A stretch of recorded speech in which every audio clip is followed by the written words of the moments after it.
Hi అండి. అందరికీ నమస్తే. అందరూ ఎలా ఉన్నారు? అయితే ఈరోజు వీడియోలో ఏంటంటే, నేను ప్రతి వీడియోలో డ్రైన్ హోల్స్ అనేది ఇంపార్టెంట్ అండి. మొక్కకి డ్రైన్ హోల్ అనేది కంపల్సరీగా చూసుకోవాలని చెప్తాను కదా! అలా ఎందుకు చెప్తాననేది మీకు ఈ వీడియో మొత్తం చూస్తే అర్థమైపోయిద్దండి. నా వీడియోస్ కనుక నచ్చితే ప్లీజ్ లైక్ చేయండి, షేర్ చేయండి, సబ్స్క్రైబ్ చేసుకోండి. ఎలా ఉన్నాయో కామెంట్ చేయండి. నా కుండీల్లో వానపాములు చూడండి ఎంతెంత ఉన్నాయో. అందరికీ ఇష్టం ఉండదు కదా వీటిని పట్టుకోవడం. అసలు చాలా పెద్ద పెద్దవి ఉన్నాయండి. మనకి మట్టికి చాలా ఉపయోగం అనమాట వానపాములు. ఎప్పుడు మట్టిని గుల్లగుల్లగా ఉంచుతాయి అనమాట. నా చేతిలో మట్టి చూస్తే మీకు అర్థమైపోయి డ్రైన్ హోల్ అనేది మూసుకుపోయిందండి. దాంట్లో వైట్ చామంతి మొక్క ఉంది. ఇదిగోండి, ఇది వైట్ చామంతి మొక్క ఉంది. సిమెంట్ కుండీ అనమాట, అది పెద్దది. దానికి ఒకటే హోల్ ఉంటుంది కదా. 2 డేస్ నుంచి నేను దీన్ని గమనిస్తున్నాను అనమాట. ఆకు అనేది వడిలిపోతుంది, కానీ సైడ్ నుంచి వచ్చిన పిలకలు మాత్రం ఫ్రెష్గానే ఉన్నాయి. అయితే మనకి 2 సందర్భాల్లో మొక్క ఆకు అనేది వడిలిపోయిద్దండి. మెయిన్గా వాటర్ ఎక్కువైనా వాటర్ తక్కువైనా. కొంతమంది తెలియని వాళ్ళు ఏం చేస్తారంటే, ఆకు అలా వడిలిపోతుందంటే సమ్మర్ కదా, నీళ్ళు సరిపోవట్లేదేమో అని చెప్పి ఇంకా నీళ్ళు పోసేస్తారు. కింద వాటర్ వెళ్తున్నాయో లేదో కూడా చూసుకోవాలండి. మనం మొక్కకి నీళ్ళు ఇచ్చేయడమే కాదు, కింద నుంచి వాటర్ అనేది వస్తుందా లేదనేది కూడా చూసుకోవాలి.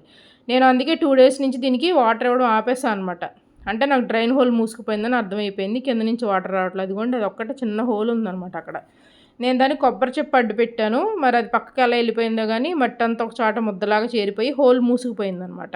చూడండి నా చేతిలో మట్టి ఎంత బురద బురదగా ఉందో.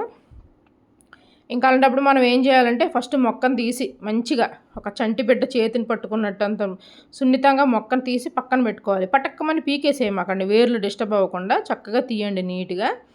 చూసారా వానపాములు ఎంతంత ఉన్నాయో. మొక్కను తీసి పక్కన పెట్టేసుకోండి. తర్వాత ఈ మట్టిని ఫస్ట్ ఆరబెట్టేసుకోండి తీసి. మళ్ళీ డ్రైన్ హోల్ మూసేద్దాం, మళ్ళీ దాన్ని చూసేసి మళ్ళీ ఆ మట్టితోనే మొక్కను పెట్టేద్దాం అనే పొరపాటు మాత్రం చేయమాకండి.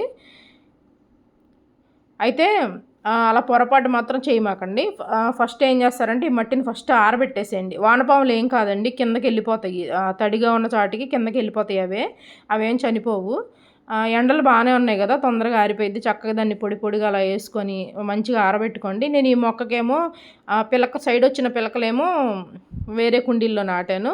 ఈ మెయిన్ మొక్కనేమో నేను కొంచెం మట్టి కప్పి పక్కకు పెట్టాను అనమాట.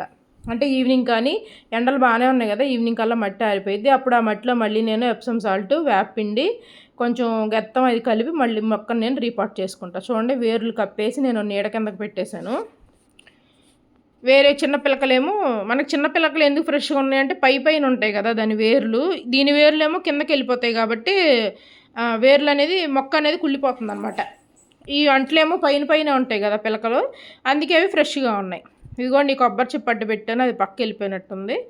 ఇంకా మళ్ళీ నేను దాని కుండీ అంతా బోర్లు ఇచ్చేసి మట్టి అంతా ఆరబెట్టేసుకున్నానండి. ఇవాళ సాయంత్రం కానీ రేపు మార్నింగ్ కానీ మట్టి ఆరిపోయాక నేను మళ్ళీ రీపాట్ చేసుకుంటా.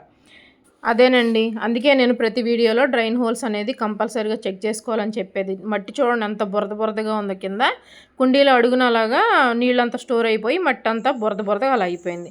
మనం నర్సరీ నుంచి మొక్క తెచ్చామనే కాదండి, దాన్ని లైఫ్ లాంగ్ మనం కాపాడుకోవాలన్నమాట. అంటే అది దాని లైఫ్ ఉన్నంత వరకు మనం కాపాడుకోవాలి.